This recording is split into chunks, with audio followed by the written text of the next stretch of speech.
大家好，歡迎返嚟我哋頻道。今日我想同大家傾一個好貼地，但又好多人已經習慣到視而不見嘅問題。屋企堆雜物，你而家可以試下慢慢環顧自己間屋，玄關有冇已經堆到連轉身都困難？客廳、茶几同梳化之間係咪已經變咗一個小型倉庫？睡房床底、衣櫃頂、書台面，又係咪已經有好耐冇大執過？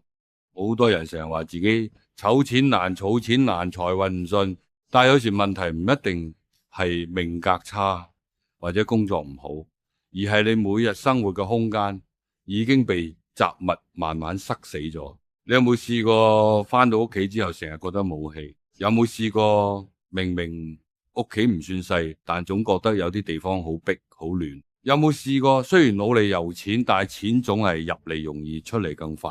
呢啲情況有時唔係你運氣差，而係你個空間已經冇能力好好承載財氣同機會。易經有一句非常重要嘅話叫有容乃大，意思係一個容器如果想承載更多，就必須先有空間。如果已經裝到滿瀉，新嘅嘢就再入唔到嚟。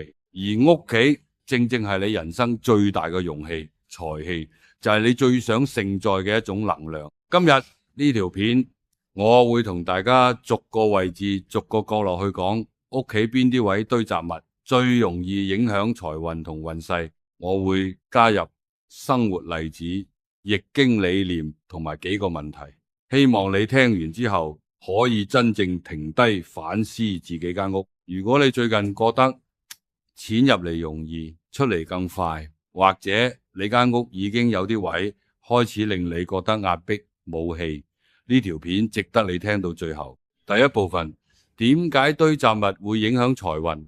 易經理念喺傳統風水入面，空間同氣場係有直接關係嘅。空間越亂越塞，氣就越難流通，而財氣正正係一種需要流動嘅能量。易經有損卦同益卦，損就係減損、流失，益就係增加滋養。當你屋企長期堆滿雜物，其實係不斷喺做損嘅動作。你每樣冇用但又留低嘅嘢，都係一種未完成嘅能量。一件舊衫代表你未決定要定唔要，一疊舊文件代表你未處理嘅責任，一個壞咗但又冇執嘅電器代表你未解決嘅問題，一堆舊箱同禮物代表你未真正放低嘅過去。呢啲未完成嘅能量會慢慢形成一種滯嘅感覺。而財氣最怕滯，錢要流動先會生財。如果空間已經塞滿，錢入到嚟都冇位好好停留，就好容易又流走。易經嘅話，滿招損，謙受益。屋企太滿就係滿招損嘅開始，機會同財氣見到門口同空間已經冇位，就好難再入嚟。現代社會尤其嚴重，因為而家網購太方便，一個月可以輕易買10幾樣嘢入屋，但好少人會同時處理清走嘅動作，結果屋企就慢慢變成一個大型儲物箱。你有冇試過搬屋或者大執屋之後感覺自己輕咗好多？有冇試過屋企突然變得乾淨通爽之後幾日內有意外收入或者好消息？呢啲唔係純粹嘅巧合，而係空間留白之後氣場開始流通嘅自然現象。所以今日我唔係單純講風水，而係想同大家講，你點樣對待自己個空間，就係點樣對待自己嘅財氣同人生。第二部分，玄關堆雜物，錢財入唔到屋。我哋由屋企最前線開始講玄關。玄關係一間屋嘅氣口，係財氣同機會入屋嘅第一站。如果玄關已經塞到連轉身都困難，財氣點樣入到嚟？好多香港家庭玄關最常見嘅問題就係鞋同袋堆積，有啲人買鞋好似買蟹咁，成箱成對賣，結果玄關變咗一個小型鞋店，鞋盒疊到天花，舊鞋又唔捨得拋，濕鞋又隨便擺喺地下，更有啲人會將返工用嘅袋、補習袋、運動袋、補習盒，全部堆喺門口。你諗下，當你一開門就見到一堆雜亂嘅鞋同袋，你個心情會點樣？係輕鬆定係壓迫？我有個朋友之前做銷售，成日投訴自己運氣差，單難簽。有一次我去佢屋企，玄關堆滿咗10幾對鞋同運動袋，連個細個位置都冇。我問佢：你每日出門都要喺呢堆鞋入面自己對鞋？佢笑住話：係啊，好麻煩。我同佢講：你連自己出門嘅路都已經塞滿咗，點樣仲有空間俾新嘅機會入嚟？之後佢花咗一個週末將玄關執乾淨，只留3對常用鞋同一個乾淨嘅鞋櫃。2個月之後，佢竟然簽到一單好大嘅單。呢個唔係迷信，而係當空間開始有秩序，你嘅行動同決策都會變得更清晰。財氣亦都一樣，佢中意清晰同有位嘅地方。反思問題：你而家玄關係咪已經要側身先入到屋？你有冇一對鞋已經好耐冇住，但又一直留低？第3部分，客廳堆雜物，財氣留唔穩。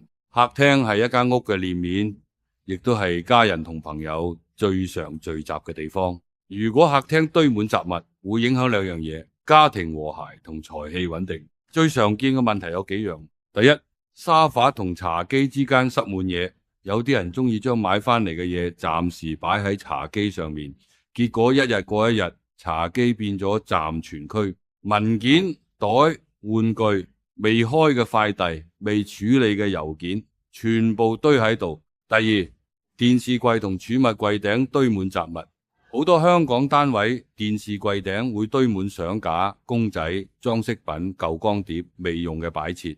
裝飾品本身冇問題，但如果堆到密密麻麻，就會形成視覺同能量上嘅壓迫。第三，地下有太多電線同雜物，尤其而家好多人喺客廳 work from home， 電線插咗路由器、筆記本電腦、文件、滑鼠墊，全部喺度。客廳如果太亂，會有2個後果。第一，家人之間容易有摩擦，因為每個人返到屋企都要面對一堆未處理嘅嘢，情緒自然會差。第二，財氣難以穩定。客廳係動嘅地方，財氣需要喺呢度流動同停留。如果空間已經被雜物霸佔，錢就難以真正落戶。我有個學生之前投訴自己做生意，錢賺得多，但儲唔到。我去佢屋企，客廳、茶几同梳化之間已經完全冇為行人，全部都係未開嘅快遞同文件。我同佢講：你間屋已經冇位俾錢停低。之後佢花咗3日將客廳執到只剩低必要嘅家私同幾樣有紀念價值嘅裝飾。3個月之後，佢終於有第一筆真正存入銀行嘅錢。反思問題：你而家客廳有冇一個位係你成日想執，但係一直未執？你有冇試過客廳突然變得乾淨之後，屋企嘅氣氛有冇變化？第4部分，睡房堆雜物，元氣同感情受影響最詳細。睡房係最影響一個人元氣同親密關係嘅地方。如果睡房堆雜物，後果會比其他位置更加嚴重。第一，床底堆雜物，好多香港人中意用床底收納，但如果床底塞滿舊文件、舊相、壞電器、前度物件、舊信、舊禮物，你每晚就係瞓喺一堆未解決嘅過去之上。易經講：過去未了，未來難來。床底雜物就係你未了結嘅過去，呢啲能量會慢慢影響你嘅睡眠質素同情緒。我有個朋友之前成日失眠，醫生都檢查唔到問題。有一次佢將床底執乾淨，發現入面有自己前度送嘅禮物同舊信。執完之後，佢話自己連續3晚瞓得好沉。第二，衣櫃同衣帽架堆滿。衣櫃如果塞到爆，代表你對自己嘅形象同未來都冇留白。尤其係單身人士，如果想改善感情運，衣櫃留白好重要。你有冇試過衣櫃已經滿到一件新衫都擠唔入？呢個時候你個空間已經喺拒絕新嘅可能性。我有個女學生單身好耐，成日問我點樣吹桃花。我去佢屋企，衣櫃已經塞到連門都關唔埋。我同佢講：你連自己嘅衣櫃都冇，位俾新嘅衣服入嚟，點樣仲有空間迎接新嘅關係？之後佢花咗2個週末，將衣櫃執到紙，留低真正中意同合身嘅衣服。半年之後，佢開始有穩定嘅交往對象。第三，床頭同床頭櫃堆雜物。床頭係你每日最後同第一眼見到嘅地方。如果床頭堆滿藥袋、收據、面霜、電話線、眼罩、零食包裝、充電器，你嘅潛意識會將休息同混亂連埋一齊。我建議床頭只留3樣嘢：燈、水、書，其他全部清走。反思問題，你而家床底同衣櫃係咪已經有好耐冇大執過？如果你而家將床底同衣櫃執乾淨，你覺得自己嘅睡眠同情緒會有咩變化？第5部分，書房、工作區堆雜物。而家好多人喺屋企 work from home， 書房或者工作台已經成為每日最長時間逗留嘅地方之一。如果書台堆滿文件、雜物、咖啡杯、充電器、便條紙、未處理嘅郵件，你嘅工作效率同決策質素都會下降。易經講靜心誠意，書台亂，你嘅心就難以靜。而財富往往係從清晰嘅決策開始。我有個朋友做 freelance， 成日投訴自己接唔到單，專注力差。我去佢屋企，書台已經完全見唔到台面，全部都係文件同快遞盒。我同佢講，你每日坐喺度都係面對一堆未完成嘅嘢，你個腦點會有空間去諗新嘅機會？之後佢將書台執到，只留低電腦同必要嘅文件。2個月之後，佢話自己專注力明顯改善，接單量都開始上升。反思問題，你而家書台或者工作區係咪已經變咗雜物展示區？你有冇試過書台突然變得乾淨之後，工作效率有冇變化？第6部分，廚房同廁所堆雜物。廚房代表生財同養生。如果廚房堆滿唔用嘅電器、舊碗筷、過期食物、塑膠袋、未用嘅調味料，你嘅生機同財源都會受到影響。尤其係灶台同雪櫃頂，如果堆滿雜物，會影響一家人嘅健康同運勢。我有個家庭主婦成日投訴丈夫事業唔順，自己身體差。我去佢屋企，廚房、雪櫃頂同灶台已經堆滿咗好多唔用嘅電器同舊罐頭。執完之後，半年內丈夫事業開始有起色，佢自己身體都改善咗。廁所雖然係出水嘅地方，但如果太亂太污糟，會影響去舊迎新嘅能量。廁所堆滿洗劑、舊毛巾、壞咗嘅用品、過期護膚品，會令你嘅排出功能變差，而錢財正需要好好排出，先有新嘅入嚟。第7部分，現代人為什麼特別容易堆雜物？而家嘅社會有幾個原因令大家特別容易堆雜物。第一，網購文化，買嘢太容易，處理嘢太麻煩，加埋免運費同優惠，大家買得多，執得少。第二，情感依戀，好多人將物件同回憶綁埋一齊，捨不得拋，舊衫、舊信、舊禮物，全部變成情感寄託。第三，將來可能有用嘅心態，呢樣嘢留低，可能將來會用到，但現實係大部分嘢永遠都用唔到。第四，空間細，香港單位細，大家已經習慣咗逼嘅感覺，覺得堆雜物係正常。但係易經話窮則變，變則通，當你意識到問題就要開始變。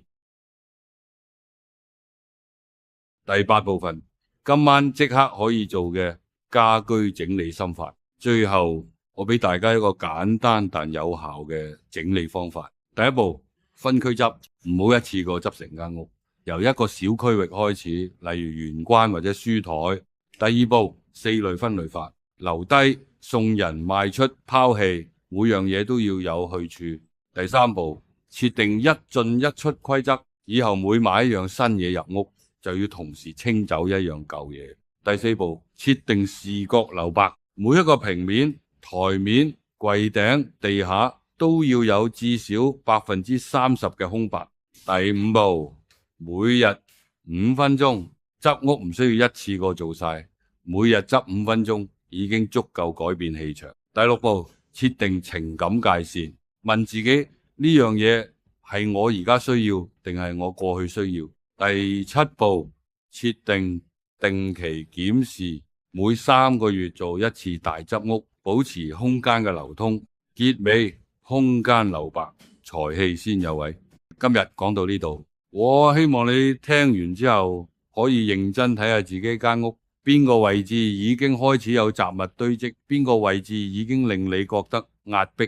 易經話虛則實之，空間留白先有新嘢入嚟，包括新嘅機會、新嘅財氣同新嘅開始。真正嘅好風水唔係買貴嘅擺設，而係你願意將唔需要嘅嘢放手。當你開始整理屋企，其實都係整理自己同擁有嘅關係。你越敢放手，生命就越有空間俾更好嘅嘢入嚟。如果你而家已經有心開始執屋，歡迎喺下面留言話我知，你準備由邊個位置開始。如果你覺得呢條片有幫助，記得 Like、Share 同埋 Subscribe。想睇更多關於家居風水同生活整理嘅分享，記得撳埋鐘仔。下一集我會同大家講屋企呢啲位有反光，容易漏財同精神散。多謝大家收聽，我哋下集再見。